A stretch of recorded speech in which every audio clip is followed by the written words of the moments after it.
Well, we are there live.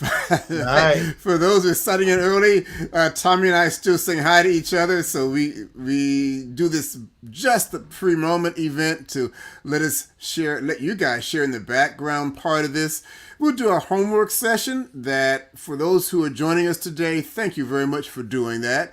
You can see us on Facebook, YouTube, and LinkedIn. Please remember, in all the formats, including YouTube, where you have to sign in through Google to leave comments, you have to be signed in. And we hope you leave those comments, by the way.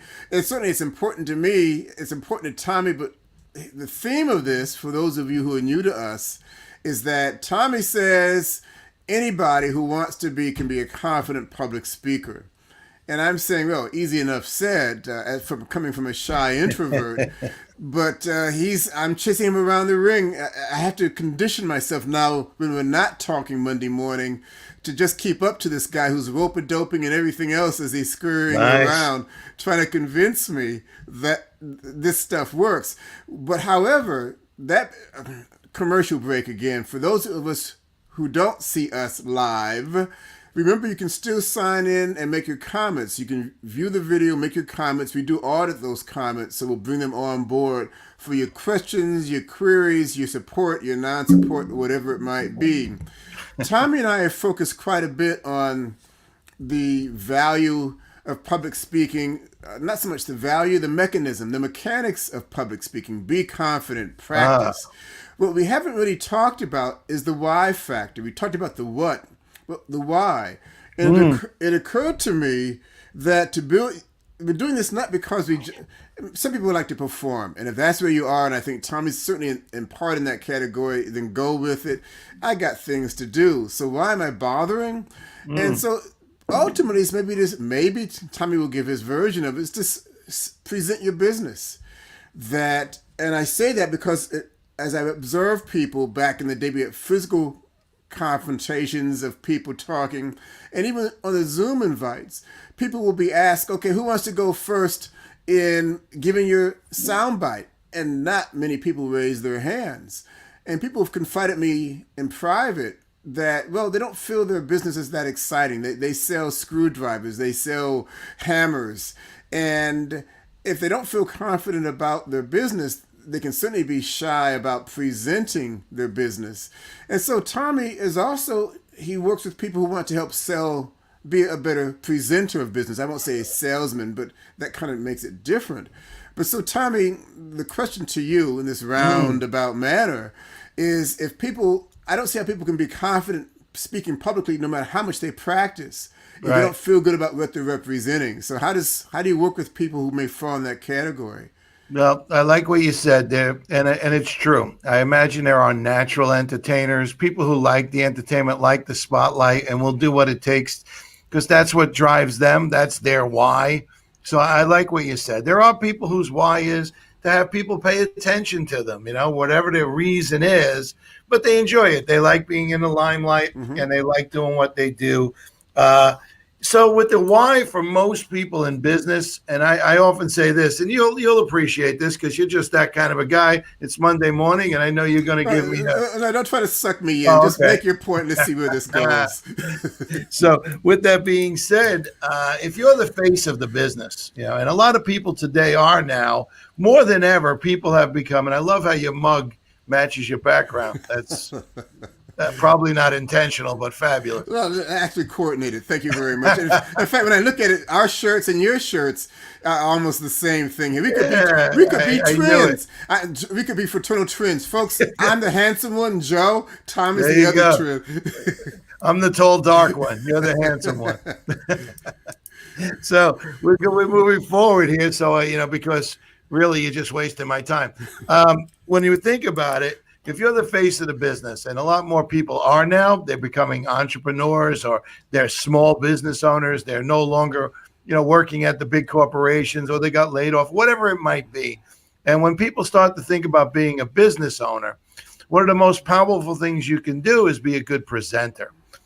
It might not be public speaking, whatever way you want to put it, but you're going to have to give presentations. You're going to have to give presentations to prospects, whatever it might be, or somebody you're looking to sell to, someone you like to Even when you think about building a referral source, you have to talk to people. You have to get them to understand who you are and what you do. And that's through communication.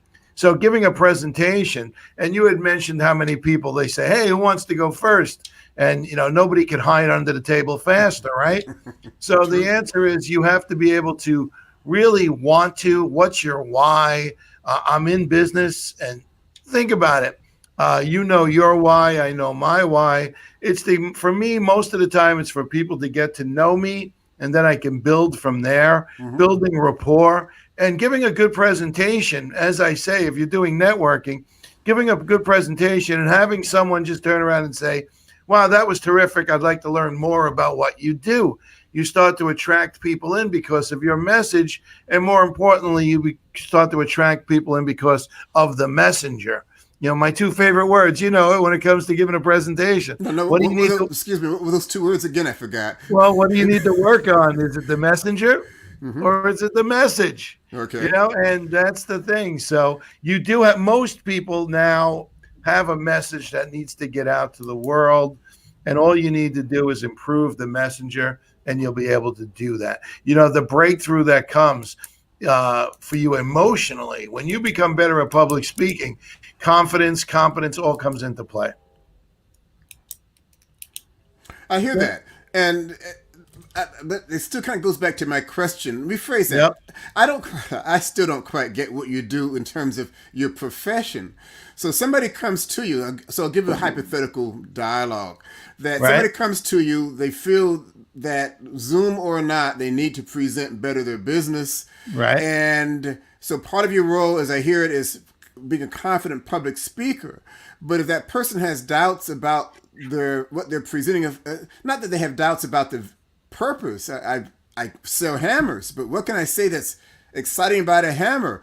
Do you help them in that direction about their core business to get a sense of better flow out of that into the public speaking side? I love what you said.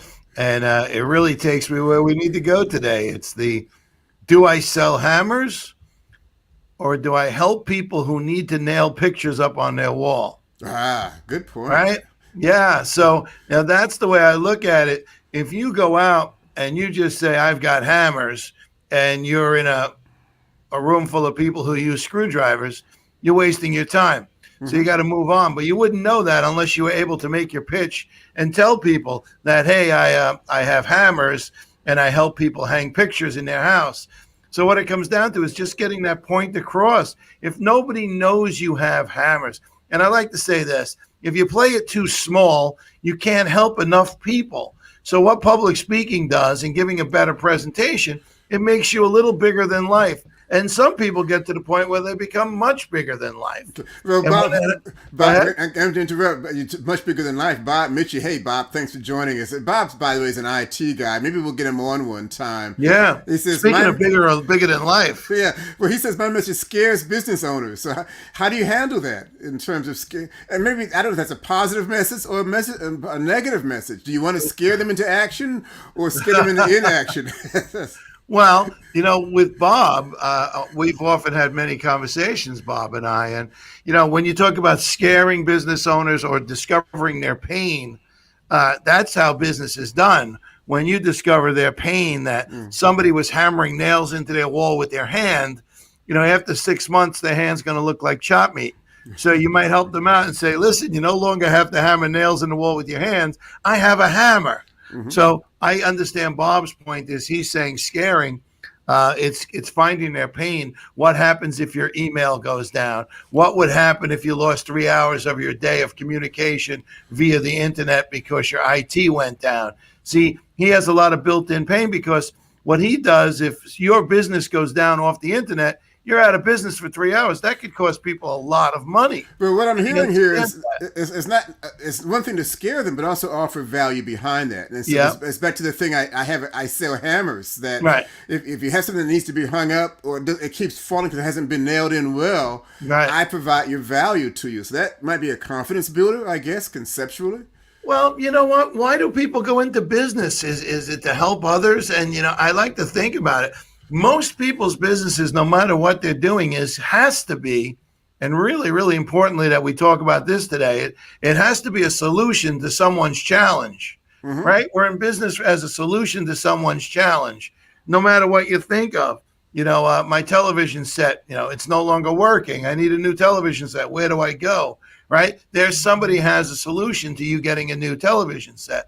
So really what we're doing through public speaking is how can we get our message across that we have a solution for your pain, right? And that's what it comes down to, is that people go into business and they think business is just going to happen. The word I use a lot is you have to create business. So your presentation helps you create business just by the point of finding people's pain points, and you have a solution to it. And that's through communication. Nothing more, nothing less. Okay. So what I'm hearing here is the confidence builder. So the two stages, at least, that I'm hearing so far. There's the mechanics of actually being a confident public speaker. And we're still working on that issue. Right. But to get to that point, you have to first feel confident about what you're providing of value or service to your client base. Right. And that requires, before that, we're kind of walking backwards here. The moonwalk. Michael Jackson walks backwards, I guess. There you go. I love that. So the concept being that not looking at your business as simply a mechanics of this is what I do, but why is it important to you? Yeah. Well, Joe, do you ever notice that when you're sitting at a networking event and someone gives a tremendous pitch, that you're instantly like, wow, that was good. That hit home. I really enjoyed your pitch, right? And not only does it work for you as a person, but the people listening also get inspired to take some action, and that's what we want people to do, is take action. So one of the questions I always ask people all the time is, when it comes down to giving your pitch and you don't want to give your pitch, my question would be, what's the matter? Don't you believe in the product? Or even maybe worse than that, don't you believe in yourself? Right? So if you're a business owner and you don't believe in yourself that you can help people, and you don't believe your product can help people, that's when you start to shrink down. That's when you hide. That's when you don't stand up and stand out. No. And it's so important. But those two things, go ahead. No, those two things, I'm sorry, go ahead. No, you were saying the mechanics. The mechanics are one part, but the mindset is huge. Yeah. So even when it comes to communicating, as well as I do, I like to work with people first and foremost on the mindset. The mindset behind getting out there and giving a presentation, right? Breaking through the fear. I love that. What's your breakthrough? Does public speaking help you make breakthroughs? It sure does. When you have the confidence to sit in front of someone and pitch what you do, right? That takes courage. It really does. Well, and so I'm taking it one step further back as my comprehension level. As you're dodging this punch, is that what you're doing? Yeah. Okay, fine. Well, distract me as best you can on this one. Well, that's not hard. Go ahead. So anyway, that being said, it's not so much focusing on the product. It's focusing on the value of the product. So if I look at the product as a means of paying the bills, if I sell enough product, well, that's one aspect. Right. If the value of the product helps people have a better life, better business, better whatever it might be, then that's a slightly different perspective. Well, it's interesting. I love messaging, and I really do. And one of my favorite people right now that I listen to is, I always say, to My Pillow guy. He knows he's helping people, but the first thing he wants to do is, are you getting a miserable night's sleep? Are you waking up cranky? He never talks about the pillow till the end, where you're feeling cranky, you're fighting with your wife, you can't make it to work on time, you're tired throughout the day, and he has the solution, My Pillow. So he gets that point across, but first he brings the pain in, asks the questions, are you struggling with this? Are you struggling with that? Here's the solution. So it really is getting that point across on what you can do for people. I wrote it down earlier. Your presentation is really about, how can I help someone else? It's always about the with them. When you're talking, everybody listening is always saying, what's in it for me? And you got to remember that when you're pitching. Okay. So, and Tommy slid a phrase out, with them, and that means what's in it for me. It says, geez, these things that stand for things. I never quite got them, but I get that. What's in it for me syndrome on behalf of your prospect, your client. And that kind of makes sense. So being a confident public speaker, really, if I'm hearing it correctly, is really based on many aspects of getting to that point. And your role, if I understand correctly, is not only just the mechanics of public speaking with confidence, but helping them get to that position. Yes or no? Yeah, well, yeah, I like what you're saying about the mechanics. This is a learned skill, and that's the best thing about it. It's a learned skill. No matter where you are, you can always improve. All you need to do is obtain some knowledge, take some action, and you can learn to do this. That's what I like to tell people. Free yourself up. If you're not good at it now, it's a learned skill. Everyone can learn to do this, but you opened up the call like you always do. And I like it. You always say, Tommy always says, whoever wants to be can be a good public speaker. Mm-hmm. So that's the mindset part in the beginning of whoever wants to be is the mindset part, right? But then again, you can look at it, whoever needs to be. Sometimes we need to be more than we want to be, and we have to take that action to become. Fair enough. I hear that. Well, we've hit our 15-minute time limit when we're having fun. Amazing how time passed. Again, thanks for joining us, folks. Anything you want to take us? I think Tommy just took us home with his final comment. For those who signed on, thank you very much. You can watch us on the replay. Facebook, Zoom, and LinkedIn. Please sign in through Google to YouTube.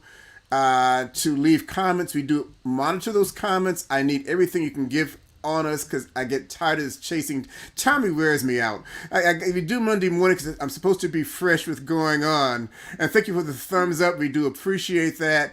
But the point I'm making is we need help. What you can provide me to get this guy going. He is good with his feet, good with his mouth, good with his mind. And it's a tough struggle. But he's a talented pet. Fair enough. We'll see you same time next week. Leave your comments on the replay. We do monitor and get back to you. Thank you very much. Thank you, everyone.